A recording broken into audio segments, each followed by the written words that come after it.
Bonjour et bienvenue sur ce webinaire de la Chambre de commerce et d'industrie de Toulouse, consacré aujourd'hui aux entreprises industrielles et à leur stratégie de relance de l'activité. Dans cette situation exceptionnelle de pandémie liée au Covid-19, l'entreprise industrielle a besoin de concevoir sa nouvelle stratégie pour réussir son rebond. Cet exercice vital demande une réflexion structurée pour agréger tous les éléments dans une construction cohérente. Quel client? Quelle offre de produits et de services? Comment décider entre dynamique de l'offre ou dynamique du marché? Ces pistes de réflexion vous seront présentées par Françoise Castel, dirigeante d'Alter Business, conseil et organisme de formation, experte des TPE, PME, PMI, ETI et membre du Club des offreurs de solutions, et par Frédéric Brousse, gérant de CCEB, Bureau d'études et d'installation de solutions d'énergie renouvelable. Ce webinaire s'inscrit dans un programme d'action collective de sensibilisation, de diffusion et de promotion de la culture de l'industrie du futur, confié par la région Occitanie au CCI d'Occitanie en partenariat avec l'agence ADOC et d'autres acteurs comme les pôles, les clusters, etc.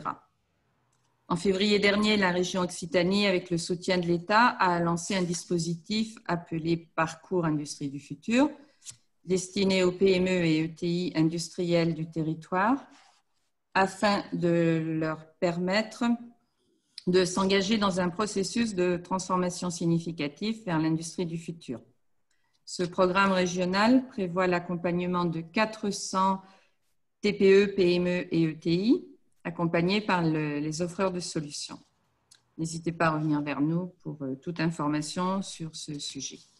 Ce webinaire va durer environ 1h15. Dans la première partie, nous laisserons donc la parole aux deux intervenants et la seconde partie sera consacrée à vos questions. Nous en avons déjà reçu quelques-unes en amont et vous pourrez continuer à en poser tout au long de ce webinaire. Alors, pour le bon déroulement du webinaire, nous avons coupé vos micros. Nous vous invitons à poser vos questions dès maintenant via l'onglet « Discuter » dans le bandeau bas de l'application. Nos modérateurs liront l'ensemble des questions et les soumettront aux intervenants après les deux interventions. Nous tenterons d'y répondre au maximum durant ce webinaire. Pour les questions auxquelles nous n'aurons pas pu répondre aujourd'hui, nous vous inviterons à la fin du webinaire à prendre contact directement avec les deux intervenants. Leurs coordonnées vous seront communiquées par mail à l'issue du webinaire.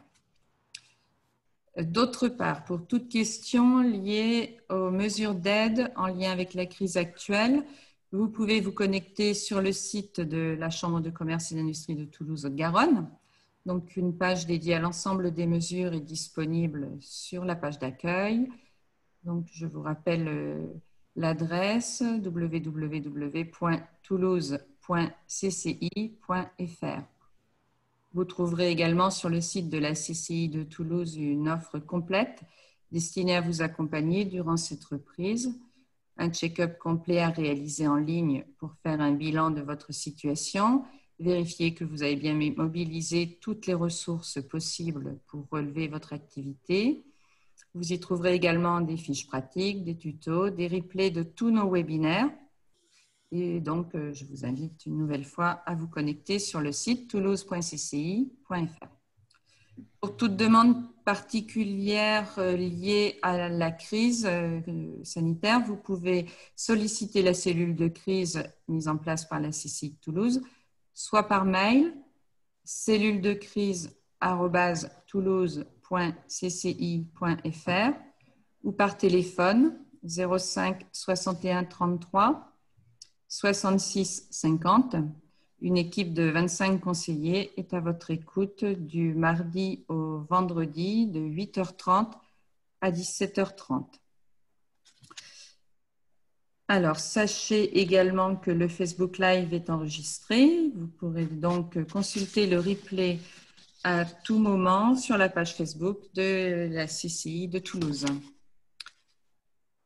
Je vais maintenant passer la parole aux deux intervenants. Donc, Françoise Castel, dirigeante d'Alter Business, conseil et organisme de formation, experte des TPE, PME, PMI, ETI et membre du Club des offreurs de solutions, et Frédéric Brousse, gérant de CCEB, Bureau d'études et installation de solutions d'énergie renouvelable. Françoise. Bonsoir à tous et à toutes. Je suis désolée, je vais vous faire cette présentation ce soir un petit peu en aveugle de mon côté parce que j'ai du visuel, mais je n'ai pas le retour son. Par contre, apparemment, côté technique, pour les personnes qui écoutent, tout est correct. Donc voilà, je me présente Françoise Castel pour le cabinet Alter Business. Je vais remercier déjà dans un premier temps Odile Pichancourt et la CCI de Toulouse qui ce soir nous accueillent pour ce webinaire au sujet d'une stratégie post-Covid-19 et remercier également derrière Odile le service technique et le service communication qui, je l'espère, va nous permettre d'arriver au succès de ce webinaire. Voilà, nous accueillons aussi ce soir une personne supplémentaire côté conférencier, M. Frédéric Brousse, que je vais vous présenter dans quelques secondes. Voilà, donc Alter Business, c'est un cabinet conseil et organisme de formation. En fait, je m'adresse à deux catégories d'interlocuteurs, des professions libérales, TPE, PME, PMI, tout secteur économique, et également des entreprises plus ciblées sur la filière aéronautique. Donc ce soir, nous sommes ensemble pour une thématique qui est en lien avec la stratégie des entreprises, voilà, qui est un des pôles de compétences d'Alter Business, avec la performance opérationnelle ou les démarches qualité et les certifications ISO 9001 et EN 9100 pour l'aéronautique. Donc vous disposerez tous du support de cette présentation à l'issue du webinaire, donc vous pourrez consulter tranquillement toute l'information. Donc notre témoin ce soir, que je remercie pour sa disponibilité, puisqu'il va vous apporter l'éclairage au sein de sa propre entreprise CCEB, donc M. Frédéric Brousse, une entreprise qui est spécialisée dans les énergies renouvelables et qui a une activité de bureau d'études et d'installation. Donc nous nous inscrivons ce soir dans le fil des rencontres de l'industrie, donc pour parler de comment concevoir une nouvelle stratégie post-crise sanitaire. Donc je vais vous proposer de balayer ensemble plusieurs sujets. Donc nous allons voir et faire le constat du choc que nous avons vécu et dégager les pistes de renaissance pour les activités de nos entreprises. Nous allons voir ensemble également pourquoi, en ce moment particulièrement, une entreprise a besoin d'une nouvelle stratégie. Nous verrons à quoi ressemble une nouvelle stratégie. Nous allons voir de manière visuelle de quoi il est question. Nous allons également faire un petit zoom sur quelques années en arrière et constater que certaines entreprises parfois n'ont pas su réviser leur stratégie et vous allez voir comment ça s'exprime. Ensuite, je viendrai approfondir deux mécanismes qui sont à l'œuvre lorsqu'on réfléchit à une nouvelle stratégie d'entreprise, qui sont en fait deux angles de vue très différents pour aborder cet exercice. Le premier sera la dynamique de l'offre et le second sera la dynamique du marché. Nous expliquerons également qu'à adopter l'une de ces deux stratégies dans une démarche de réflexion stratégique, on ne peut que gagner. Et ensuite, je vous expliquerai quels sont les outils qui sont disponibles, les méthodes, puisque cet exercice, en fait, n'a rien d'une improvisation. Il est accessible à toutes les entreprises, quelle que soit leur activité, quelle que soit leur taille. Il y a donc quelques outils à connaître ou à apprendre pour mener à bien cette réflexion. Et ensuite, bien sûr, nous aurons, je pense, une demi-heure d'échange autour de vos questions. Donc, nous venons effectivement de passer une situation très difficile ces dernières semaines, ces derniers mois, puisque ce soir, nous nous adressons à un auditoire d'industriels. La production industrielle au niveau de l'Union européenne a donc chuté, gravement chuté, de 17 points pendant le confinement. Et lorsqu'on regarde plus précisément ce qui se passe au niveau de notre région Occitanie, on se rend compte que l'activité économique globalement dans notre pays a vraiment eu une forte baisse de l'ordre de 30 points et que nous faisons partie ici en Haute-Garonne au sein d'Occitanie des départements qui ont été les plus impactés, alors bien sûr essentiellement à cause de la forte présence de la filière aéronautique sur notre territoire. En termes d'actifs, de directeurs d'entreprise, de salariés, de collaborateurs, de tissu économique, entreprises, sous-traitants, clients, en fait, qui que nous soyons aujourd'hui, nous n'avons jamais vécu un tel choc dans nos parcours, que ce soit nos parcours personnels ou nos parcours professionnels, puisque nous avons 75 ans de bonheur, on va dire, industriel et commercial depuis la Deuxième Guerre mondiale, et que donc nous n'avons pas d'expérience sur ce type de situation, c'est du jamais vu. Alors, pour commencer à dessiner ensemble les pistes de la Renaissance, j'ai souhaité partager avec vous ce graphique qui nous montre sur à peu près 150 ans ce qui s'est passé au niveau de la progression du PIB par habitant dans notre pays. On y voit très très clairement l'impact massif des deux conflits mondiaux. On constate également que si on fait référence à la dépression économique de 1929, eh bien finalement, sur cette courbe, elle passe assez inaperçue, même si dans les esprits, au niveau de l'histoire, nous avons tous conscience que ça a été un épisode très compliqué. Donc il y a de bonnes raisons de penser que ce qui vient de nous arriver ces derniers mois n'est pas la fin d'une histoire, mais que ça sera quelque chose du même ordre. On verra un décrochage dans la courbe dans quelques années, mais nous verrons surtout la reprise au-delà du pic que nous venons de vivre. Donc, les signaux sont en train de repartir. Bien sûr, ça prendra du temps, mais on peut d'ores et déjà constater sur l'activité industrielle, au moins pour notre pays, que dès le mois de mai, dès le déconfinement, le début du déconfinement, en termes d'indices sur l'industrie et les services, nous avons déjà un signal qui repart vers une certaine activité. Donc, il n'y a pas de raison de penser que cette tendance, que cette inversion de la courbe ne puisse pas durer si nous prenons ensemble les bonnes orientations. Donc, pour ce qui est d'un petit peu d'inspiration, nous sommes sur un territoire aéronautique et j'apprécie particulièrement notre écrivain et aviateur Antoine de Saint-Exupéry et cette petite phrase qu'il nous a laissée, je trouve est très inspirante, puisque pour ce qui est de l'avenir, il ne s'agira pas de le prévoir, mais de le rendre possible. Et nous allons participer ce soir à une piste de réflexion pour savoir comment rendre possible l'avenir. Et puis pour ceux qui ne sont pas trop aéro-spécialistes, mais plutôt de bons navigateurs ou des amateurs de voile, un très très ancien philosophe Sénèque nous a laissé ce petit mot: à celui qui ne sait pas vers quel port il navigue, nul vent ne sera favorable. Donc nous allons tâcher de dessiner ensemble ce soir le cap et la façon dont une entreprise peut retrouver le bon cap. Donc voilà, je vous ai promis que les choses seraient assez visuelles ce soir. Donc pour vous montrer à quoi on peut reconnaître une stratégie d'entreprise, eh bien, il faut ensemble imaginer que c'est une construction façon puzzle.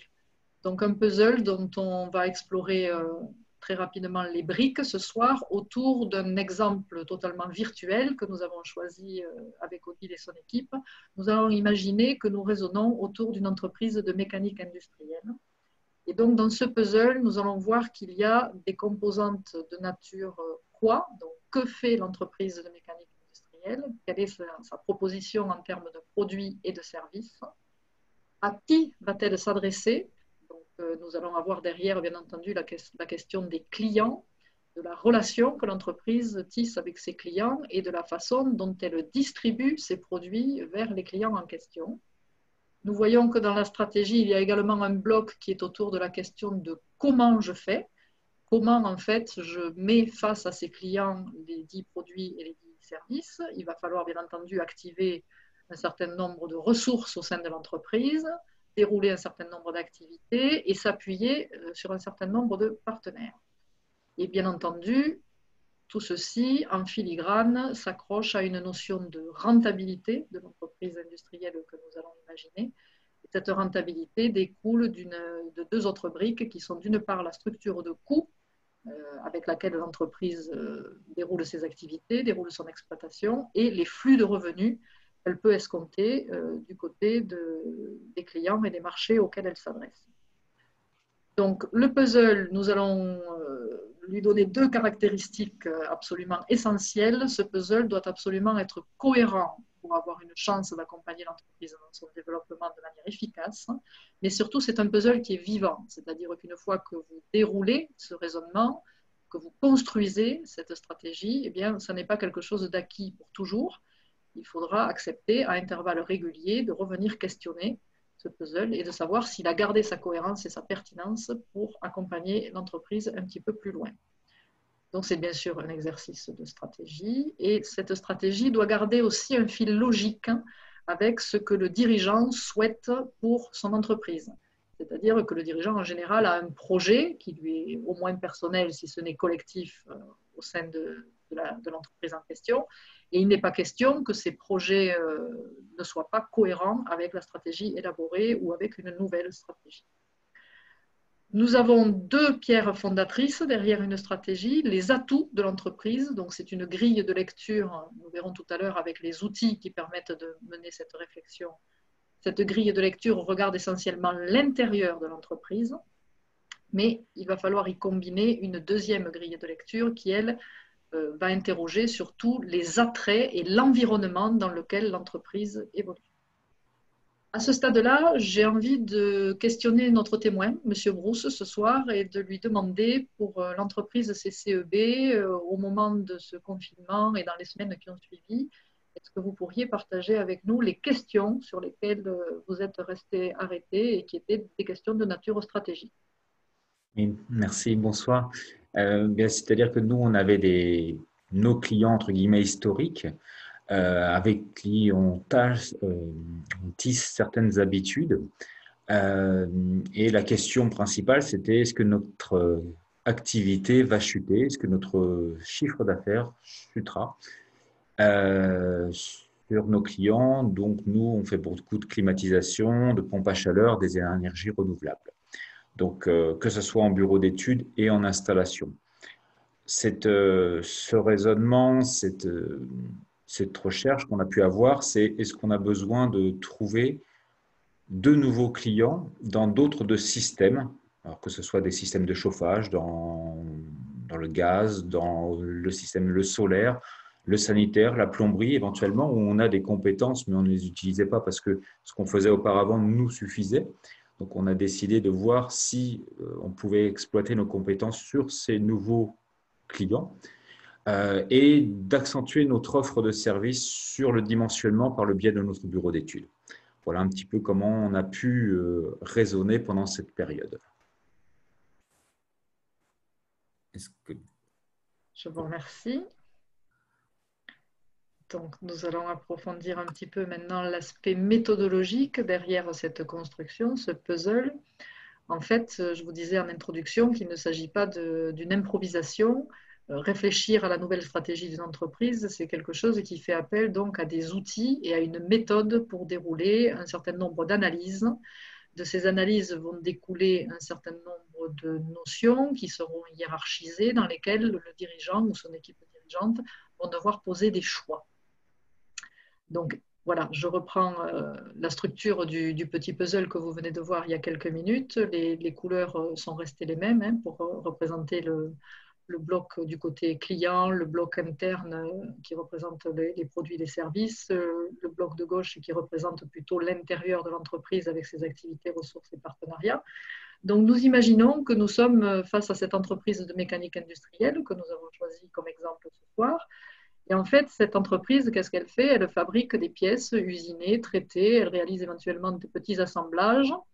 Son segment de clientèle historique et massif au niveau du chiffre d'affaires, c'est l'aéronautique. C'est très pertinent pour notre territoire occitan. Donc, en fait, elle traite avec ses clients autour de prises de contact téléphoniques, par mail, par événements professionnels, par des visites chez les clients. Et la distribution se fait de manière directe, c'est-à-dire que le fabricant, l'entreprise, vend directement à son client sans aucun intermédiaire. Donc, on peut imaginer qu'au sein de l'entreprise, les activités principales sont de nature activités de commerce, activités de fabrication, que les ressources, bien entendu, ce sont les collaborateurs qui sont dans l'effectif de cette entreprise, qu'il y a des infrastructures, un parc de machines, de l'outillage. Bien sûr, il y a des fournisseurs, il y a un banquier.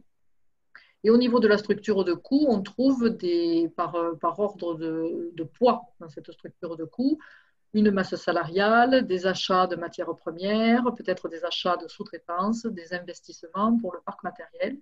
Du côté du flux des revenus, on a un certain chiffre d'affaires par rapport à telle ou telle clientèle sur les marchés aéronautiques. On valorise donc avec une politique de prix particulière les produits et les services. Et on a des conditions de paiement particulières selon certains clients, certains volumes d'achat.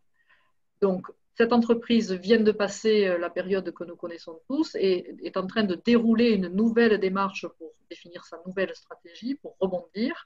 Et donc, je vais vous montrer à quoi pourraient ressembler demain les nouvelles informations dans les différents blocs du puzzle. Donc, on pourrait, par exemple, imaginer qu'au niveau des produits et services, on vient introduire des activités de rectification de pièces ou de l'expertise sur certaines pièces qui reviennent de chez les clients après exploitation. Il y a eu un souci particulier, donc on apporte un service d'expertise à ce client-là.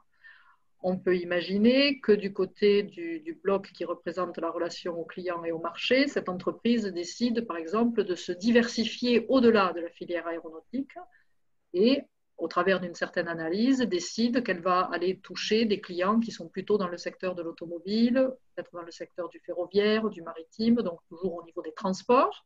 On peut imaginer un autre type de diversification des secteurs qui sont dans le médical et la santé, voire dans les énergies, puisqu'on va trouver dans tous ces marchés-là de la consommation de pièces mécaniques, donc des choses que l'entreprise sait fabriquer, sait élaborer.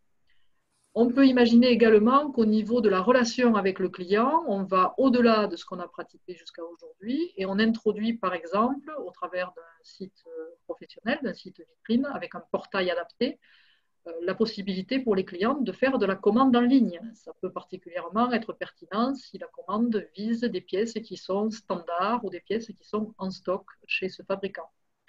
Au niveau des canaux de distribution, on peut imaginer également aller au-delà d'une distribution directe et sur certains marchés pour lesquels ce serait particulièrement pertinent, travailler par des distributeurs et des détaillants qui viennent donc entre le fabricant et le client.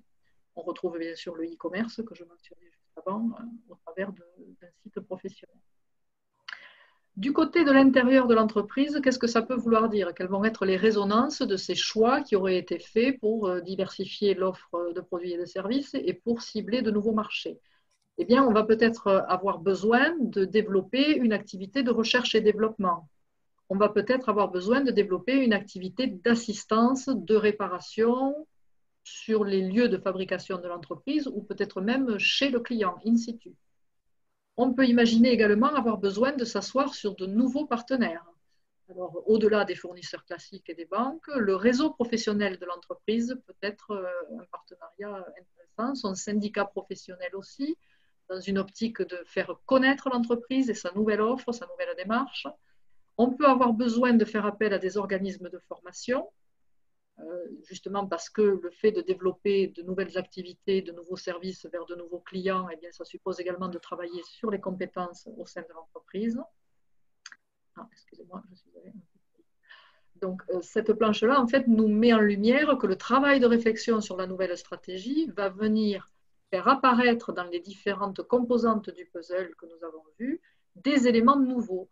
Et bien entendu, encore une fois, il faut retrouver à l'issue de cet exercice la cohérence qui permet de relancer l'entreprise. J'ai envie à ce stade-là également d'interroger M. Brousse et de lui demander pour CCEB, vous avez eu des questions au moment du confinement et sur la relance de l'activité de votre entreprise. Est-ce que vous pourriez partager avec nos auditeurs ce soir les premières mesures que vous avez décidé de mettre en œuvre qui se trouveraient dans l'une ou l'autre des composantes que nous avons à l'écran ce soir? Les premières mesures qu'on a décidé de mettre en œuvre, c'était de travailler avec la société qui nous fait le site Internet pour communiquer différemment, pour rajouter tout ce que l'on a mentionné tout à l'heure, c'est-à-dire des nouvelles fonctions et entre guillemets, des nouveaux métiers sur lesquels on avait des compétences et qu'on a décidé de mettre en avant. Et ils ont été performants, ils nous ont fait un site rapidement. Ce site fonctionnait déjà très bien et nous a ramené encore du travail sur nos nouvelles activités. On a décidé aussi de relancer nos anciens clients, voir si d'autres besoins dont ils pouvaient avoir besoin. Et on a décidé aussi de chercher des nouveaux clients. Alors, on travaillait pour des mairies et d'autres institutionnels et on s'est rendu compte que c'était eux qui venaient à nous. Et là, on a décidé d'aller à eux, d'aller les voir, enfin pas les voir, mais de les contacter. Et on s'est rendu compte qu'il y avait pas mal d'appels d'offres sur lesquels ils nous ont demandé de répondre. Alors, on ne gagne pas tous les appels d'offres, mais quand même, c'était des nouveaux marchés sur lesquels on n'était pas présent avant. Et maintenant, on y va et ça nous permet d'avoir des commandes. Et puis aussi, on a remis en question aussi notre politique d'achat, c'est-à-dire qu'on était, je vais employer un mot, mais on avait des habitudes d'achat avec certains fournisseurs depuis des années. On les a remis un peu en concurrence et on s'est aperçu qu'il y avait d'autres fournisseurs qui avaient des tarifs intéressants, des livraisons aussi, système de livraison un peu plus adapté à nos besoins. Le stock adapté aussi à nos besoins et on s'est rendu compte que tout ça mis bout à bout, ça nous ramenait un petit peu plus de marge, quoi. Et puis naturellement, on a repris la formation, on a profité pour se former sur des choses qu'on ne maîtrisait pas pour faire un peu plus de compétences. Voilà ce que je pouvais en dire, quoi. Voilà, merci. Merci beaucoup. Donc maintenant, je vais vous inviter à regarder ce qui a pu se passer dans des entreprises que nous connaissons tous et qui, à un moment de leur parcours, s'y sont pris de manière curieuse avec leur stratégie et ont en fait certainement raté un épisode, un moment de leur réflexion et de leur choix. Et les conséquences auront été quand même assez sévères. Donc, je n'en prends qu'une au sein du petit panel que j'ai assorti. J'ai choisi pour ce soir l'entreprise Nokia, que nous connaissons tous, et pour laquelle nous ne savons peut-être pas qu'elle est très ancienne, cette entreprise-là, et qu'à la base, c'était une entreprise qui était dans la papeterie.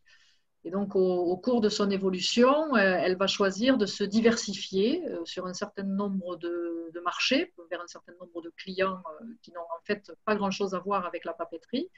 Donc, cette diversification va aller sur le caoutchouc, sur les câblages, les téléviseurs, les micro-ordinateurs. Et la toute dernière étape qu'ils vont choisir, ce sera la téléphonie à la fin des années 80. Et ils vont réussir sur ces marchés-là à s'installer comme leader mondial en quelques années. Et ils vont rester sur ce statut-là pendant quand même une bonne douzaine d'années, de la fin des années 90 jusqu'en 2011. Et puis, il va se passer une erreur de réflexion stratégique. En fait, à l'émergence de la technologie du smartphone, Nokia va décider que cette technologie n'a aucun avenir. Franchement, ce n'est pas par là que ça va se passer. Donc, ils vont refuser de faire évoluer leurs produits vers cette technologie-là. Et en fait, la sanction va tomber assez radicale et assez rapidement en 2012. Ils vont être dépassés par leur concurrent Samsung, qui est aujourd'hui l'un des deux leaders sur le marché de la téléphonie et du smartphone en particulier. Et ça va aller même au-delà, ça va aller par le rachat en 2014 de l'entreprise par le groupe Microsoft. Donc en fait, qu'est-ce qu'a raté cette entreprise-là? Eh bien, elle n'a pas compris que les besoins et les attentes de ses clients avaient changé, avaient muté. Autour de la technologie du smartphone, le client en fait souhaitait quelque chose de tactile, de très intuitif, de très réactif, que ne pouvait pas proposer l'ancienne technologie. Et donc, en n'ayant pas repéré ça, en ayant refusé de s'adapter et d'intégrer cette techno dans leurs produits, eh bien, en fait, les clients ont disparu. Le marché s'est effacé devant eux et est allé vers le concurrent. Voilà. Donc ça, c'est typiquement ce qui peut se produire lors d'une diversification un petit peu anarchique, mais ça peut aussi se produire si on ne mène pas une réflexion stratégique en profondeur à l'issue d'une crise sanitaire comme celle qui vient de passer.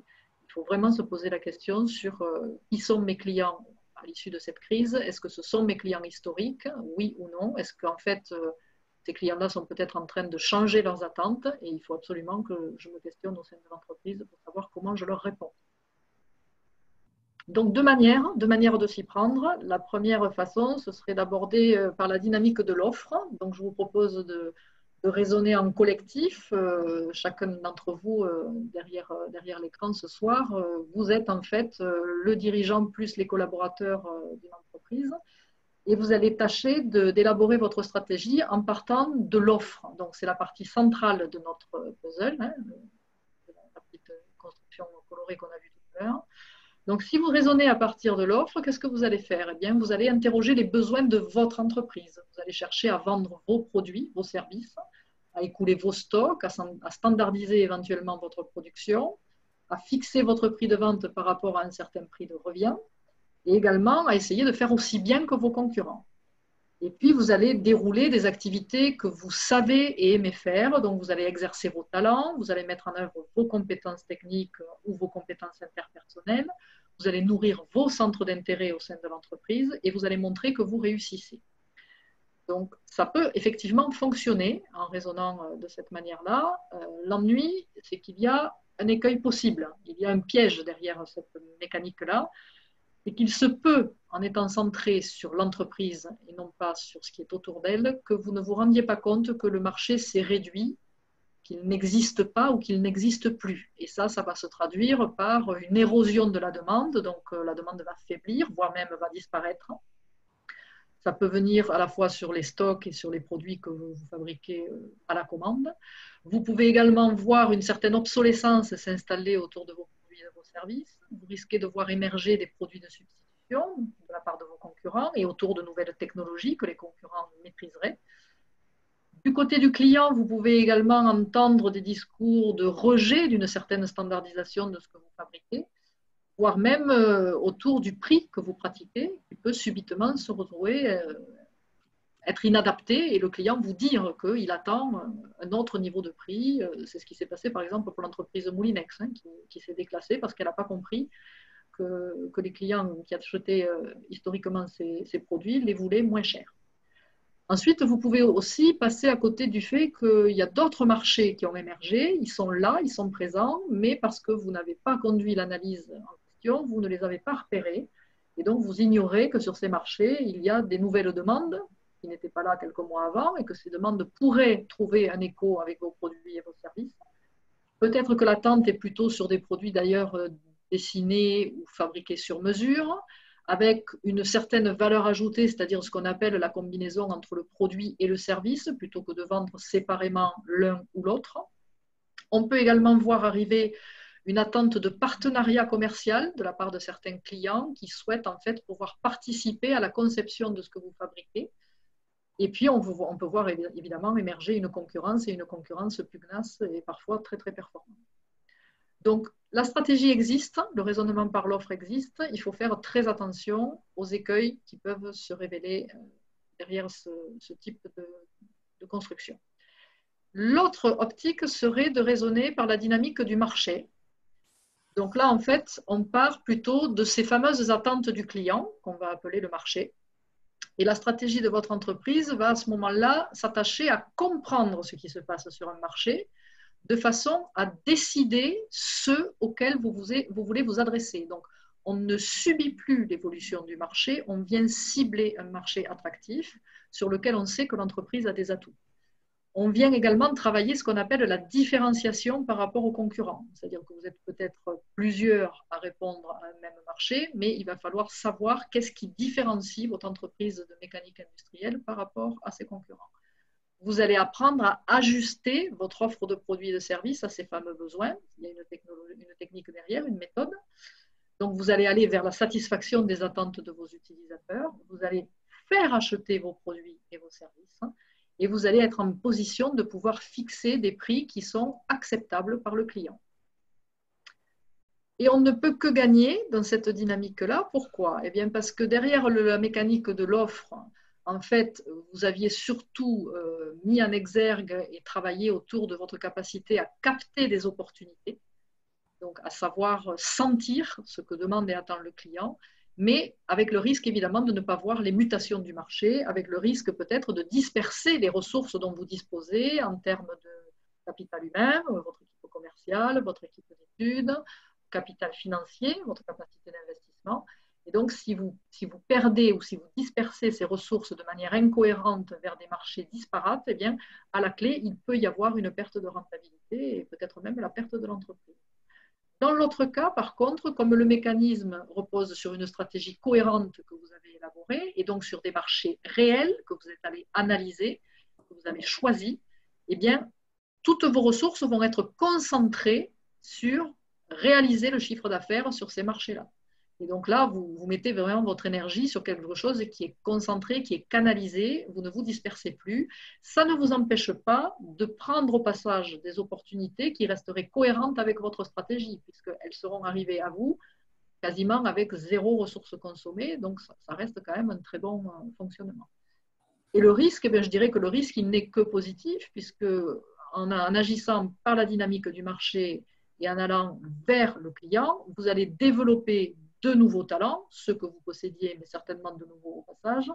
Vous allez développer les compétences techniques au sein de votre effectif et les vôtres en tant que dirigeant. Bien sûr, cultiver vos compétences interpersonnelles, développer vos centres d'intérêt. Donc finalement, vous grandissez avec l'entreprise et vous permettez à l'entreprise de rebondir.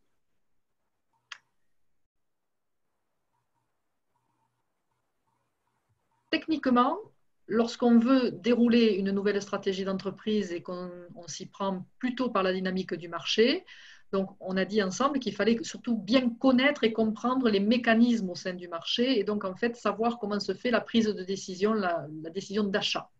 Il faut aussi bien maîtriser ce qu'on appelle l'écosystème de l'entreprise, son environnement. Elle est au sein d'un bassin industriel, elle a des interlocuteurs, fournisseurs, financeurs, clients. Donc, elle n'est pas seule, elle peut tisser des discussions et réfléchir à plusieurs. On va ensuite apprendre à positionner l'offre, à ajuster l'offre, à commercialiser l'offre, évidemment. Et ces méthodes, en fait, elles portent des noms un petit peu barbares, que je vais essayer de schématiser pour vous de manière plus agréable juste après. On parle en fait de segmentation stratégique au sein de l'entreprise, c'est-à-dire de domaines d'activité stratégiques derrière lesquels les demandes et les attentes de certains marchés sont spécifiques. Donc, vous pouvez très bien n'avoir qu'un seul domaine d'activité stratégique parce que tous vos clients, tous vos marchés ont le même type d'attente. Vous pouvez en avoir plusieurs.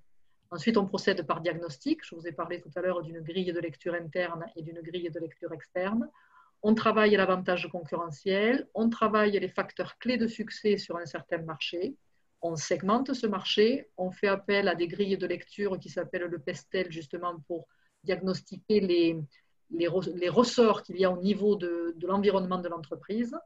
Et donc tout ça, on construit ensemble la matrice Canva que vous avez vue il y a quelques dizaines de minutes, qui était en fait le puzzle coloré avec lequel j'ai commencé l'exposé. C'est donc cette matrice-là.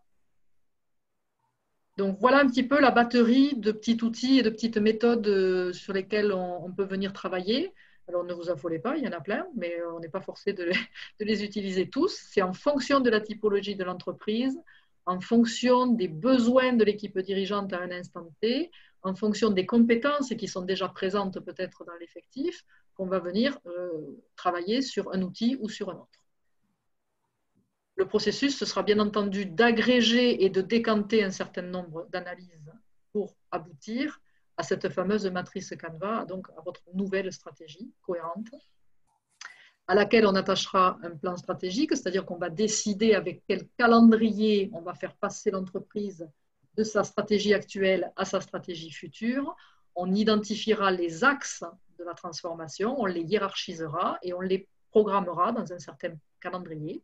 Et bien sûr, on surveillera, alors pas d'affolement, il n'est pas question d'expliquer ce soir, il faut énormément d'indicateurs pour piloter une entreprise. J'ai l'habitude de dire qu'avec 5 bons indicateurs, on fait un excellent travail.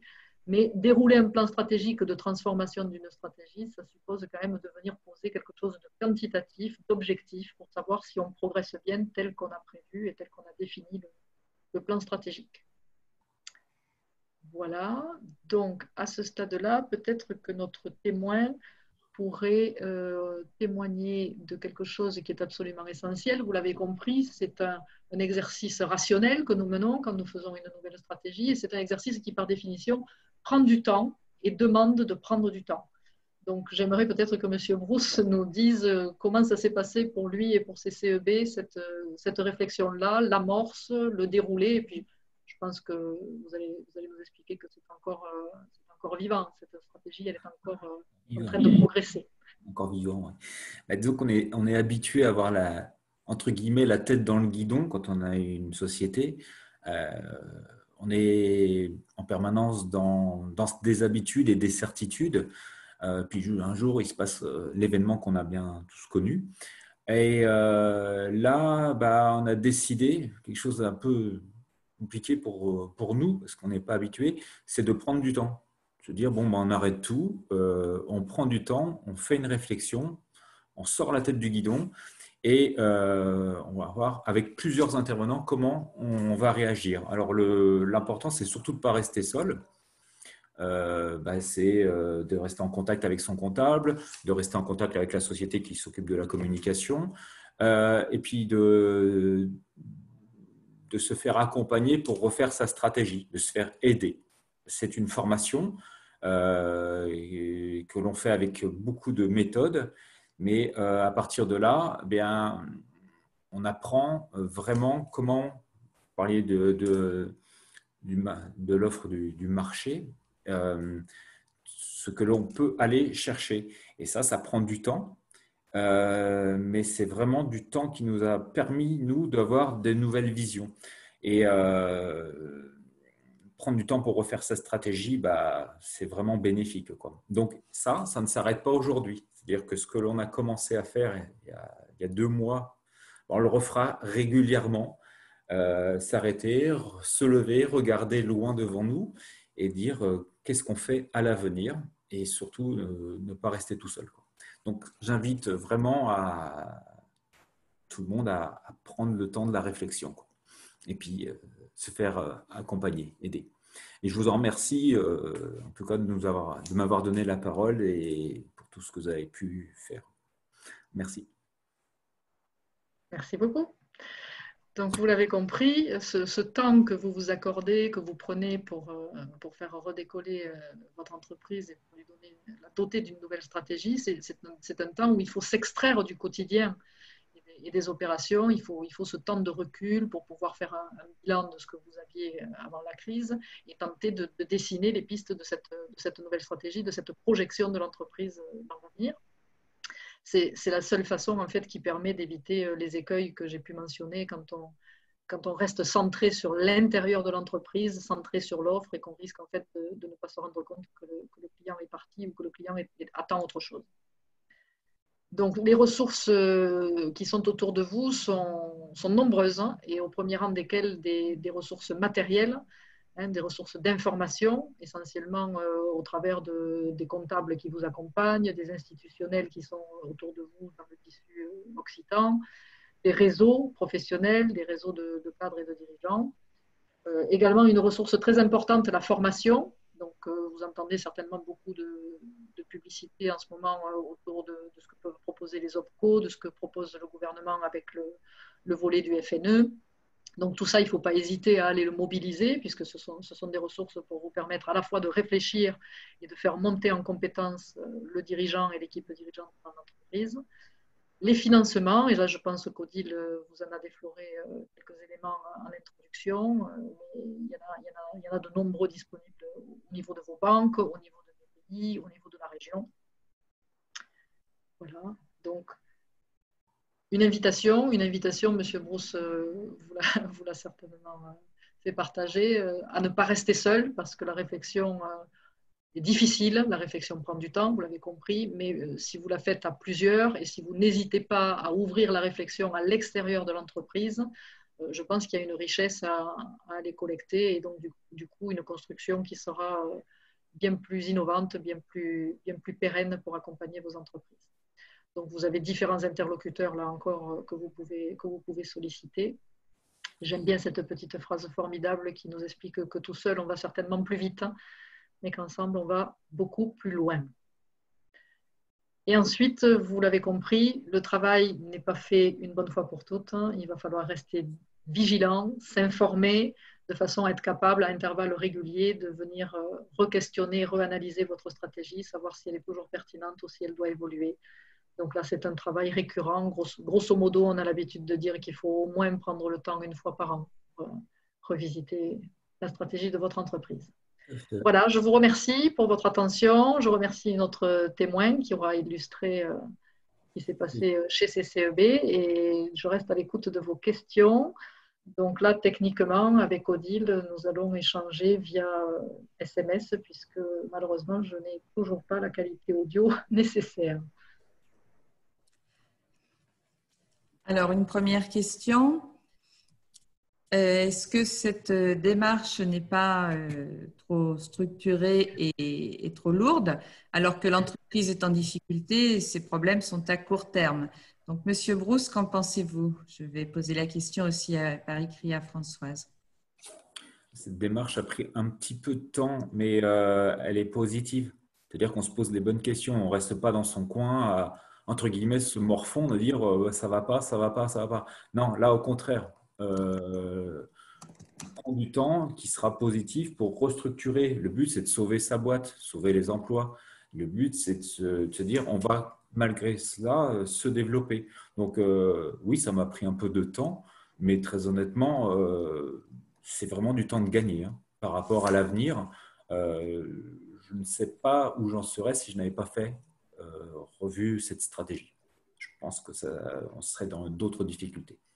Non, il faut prendre le temps pour le faire. Tout à fait. Voilà. Oui, Monsieur Brousse avait déjà répondu, mais on veut bien votre réponse aussi. Donc, on nous demande si cette démarche n'est pas trop structurée et lourde, alors qu'une entreprise est en difficulté et que ses problèmes sont à court terme. Alors, effectivement, c'est une question que j'entends régulièrement chez mes clients. L'idée de devoir s'arrêter, entre guillemets, un certain nombre d'heures, d'après-midi, de journées pour mener cette réflexion. Tout dépend de l'entreprise. Je dirais qu'il n'y a pas de réponse unique. Certaines entreprises sont déjà correctement équipées en interne et savent parfaitement gérer la question des marchés, par exemple. Ça veut tout à fait aller questionner les clients historiques, les nouveaux clients. Donc sur cette partie-là, il y a une certaine autonomie.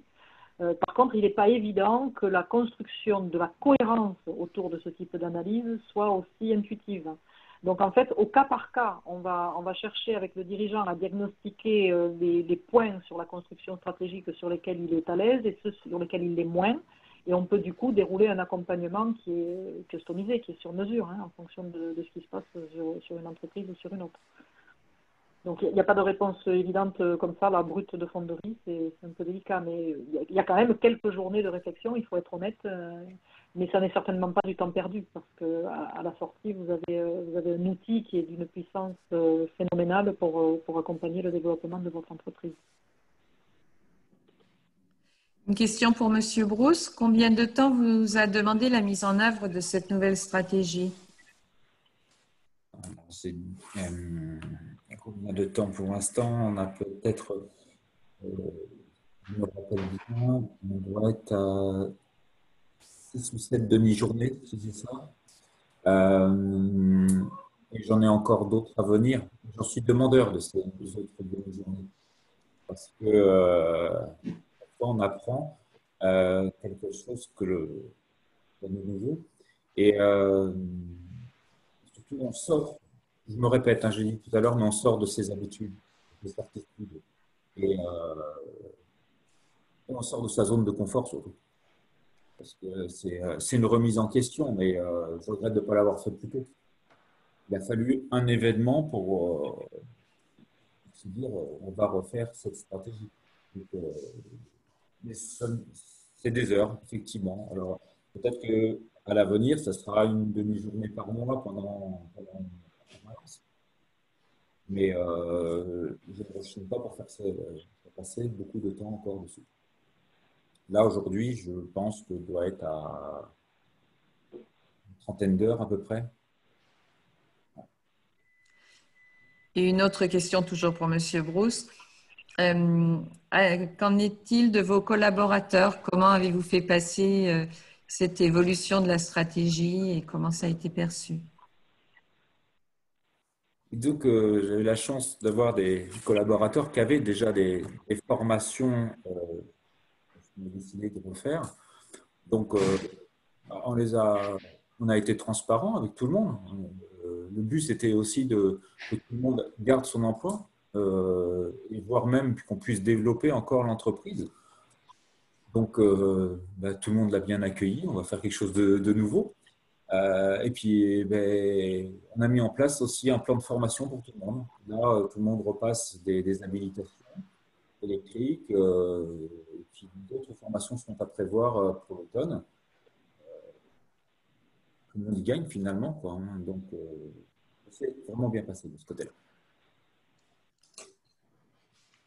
Pour le financement de ces formations, vous vous êtes appuyé sur les aides spécifiques mises en œuvre depuis cette crise ou c'était sur votre budget de formation classique?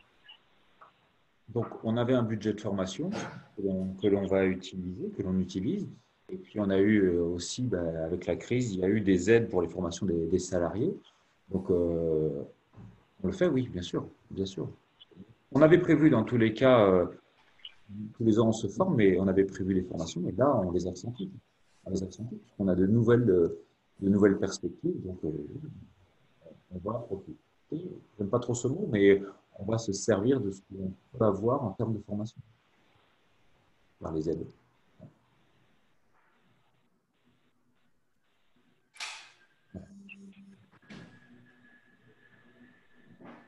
Si vous avez d'autres questions, n'hésitez pas. Sinon, vous pourrez les transmettre.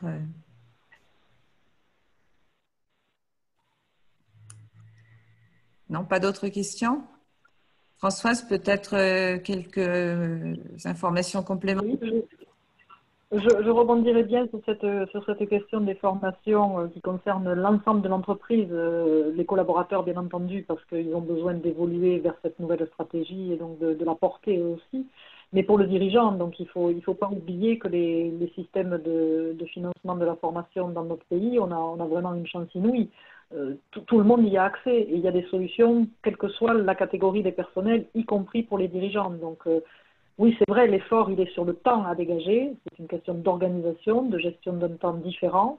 Mais néanmoins, derrière, le gain en autonomie, le gain en compétences pour l'équipe dirigeante ou pour le dirigeant quand il est seul à piloter l'entreprise sont évidents. Donc, il ne faut surtout pas hésiter à solliciter les OPCO concernés, que vous soyez à la GFIS quand vous êtes PME, que vous soyez au FIFPL si vous êtes plutôt enregistré sur un code NAF de type profession libérale. Tous ces OPCO-là sont disponibles pour réfléchir à vos besoins et pour mettre la bonne formation en face de vos demandes. Monsieur Brousse, quelques mots de conclusion. Je pense qu'on n'a pas d'autres questions. Je reviens sur les OPCO, hein. Il faut les lâcher. Ils sont là pour nous aider aussi, hein. Donc, c'est du temps aussi, hein, pour préparer tous ces dossiers. Ça vaut vraiment le coup d'être fait, quoi. Je me répète, si j'avais su, je l'aurais fait avant.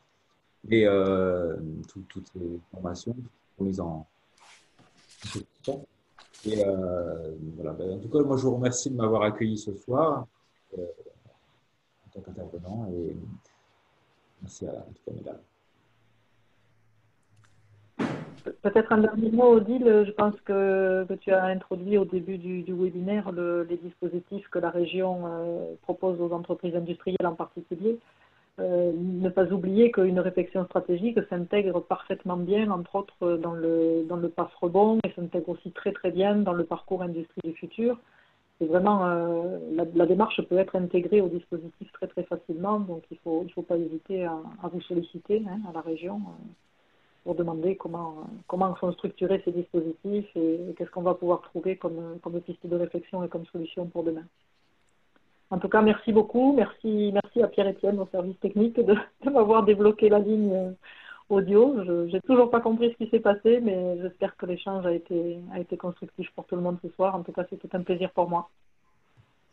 Bon, on va donc conclure. Merci beaucoup, Monsieur Brousse. Merci beaucoup, Françoise. Donc, pour les participants, vous recevrez les présentations faites durant ce webinaire.